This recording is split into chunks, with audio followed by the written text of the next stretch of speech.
കണ്ടറിയണം കോശി, നിനക്കെന്താ സംഭവിക്കാതെ. വല്ലാത്തൊരു പൊട്ടലായിപ്പോയി. സാറെന്താ ഒന്നും മിണ്ടായിരിക്കുന്നത്?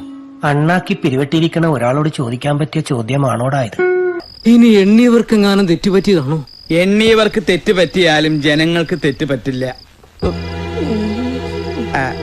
ജനസംസാരം അങ്ങനെയാ. എന്റെ എല്ലാ മാനവും ഞങ്ങൾ തീരുമാനിക്കും, NDA തീരുമാനിക്കും ഈ തെരഞ്ഞെടുപ്പ് കഴിഞ്ഞാൽ കേരളത്തിൽ ആര് ഭരിക്കണമെന്നുള്ളത്.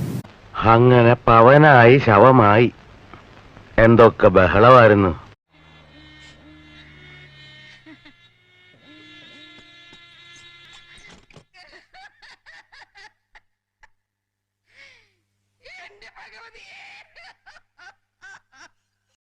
താത്വികമായ ഒരു അവലോകനമാണ് ഞാൻ ഉദ്ദേശിക്കുന്നത്.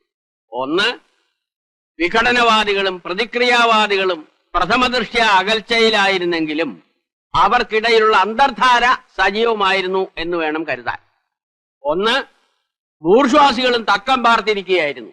അങ്ങനെയാണ് തെരഞ്ഞെടുപ്പ് നമുക്ക് പ്രതികൂലമായി ഭവിച്ചത്. അതാണ് പ്രശ്നം. എന്തുകൊണ്ട് നമ്മൾ തോറ്റു എന്നുള്ളത് ലളിതമായിട്ട് പറഞ്ഞാൽ എന്താ? നമ്മുടെ പാർട്ടിക്ക് അടിത്തറയില്ല. അച്ചടക്കമില്ലാതെ പെരുമാറിയാൽ അറിയാലോ, ഞങ്ങളത് പഠിപ്പിക്കും. നമ്മുടെ പ്രധാന എതിരാളി, അവരിൽ ചില കൊള്ളാമെന്ന ചെറുപ്പക്കാർ രംഗത്ത് വന്നിട്ടുണ്ട്. ആളുകൾക്ക് അവരോട് വലിയ മതിപ്പാ. ആ മതിപ്പ് പൊളിക്കുകയാണ് നമ്മൾ ചെയ്യേണ്ടത്. വളരെ കറക്റ്റ്.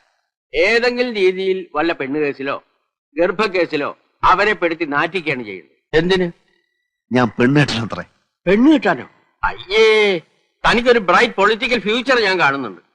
ഭാര്യയും കുടുംബമൊക്കെ അതിന് തടസ്സമാണ്. അച്ഛൻ ഒരേ പിടിപിടിക്കാണ്. കോട്ടപ്പള്ളി, പാർട്ടിക്ക് ഇന്ന് ആവശ്യം കെട്ടുപാടുകളും മറ്റുത്തരവാദിത്തങ്ങളും ഇല്ലാത്ത ഒരു നേതൃനിരയാണ്.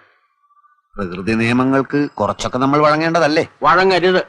ഇനി തൃശ്ശൂരിലേക്കാണ്. തൃശ്ശൂർ എടുത്തു കഴിഞ്ഞാൽ പിന്നെ നമ്മളൊക്കെ സഞ്ചരിക്കുമ്പോ തൃശ്ശൂർ വേണ്ട. എനിക്ക് ഈ തൃശ്ശൂര് വേണം. ഈ തൃശ്ശൂര് ഞാനിങ്ങ് എടുക്കുക. ഏത് ഗോവിന്ദൻ വന്നാലും ശരി തന്നെ. ഗോവിന്ദ, ഒരു കയ്യബദ്ധം, നാറ്റുകരുത്. ക്ലൈമാക്സ് എങ്ങനെയുണ്ടപ്പാ? ഇപ്പോഴാടാ നീ ഒരു നായകനായത്. തോറ്റു തുന്നമാടി വന്നിരിക്കുന്നു നിന്റെ മോൻ. അവനെന്തെങ്കിലും തിന്നാൻ കൊടുക്ക്. എന്തെങ്കിലും പോരാ, സ്വപ്പ കനമായിട്ട് തന്നെ വേണം. എന്നാ അമ്മിക്കലത്ത് ഒഴുകിക്കോ. അതും മതിയാവൂന്ന് തോന്നുന്നില്ല. പൊരിഞ്ഞ പോരാട്ടമല്ല.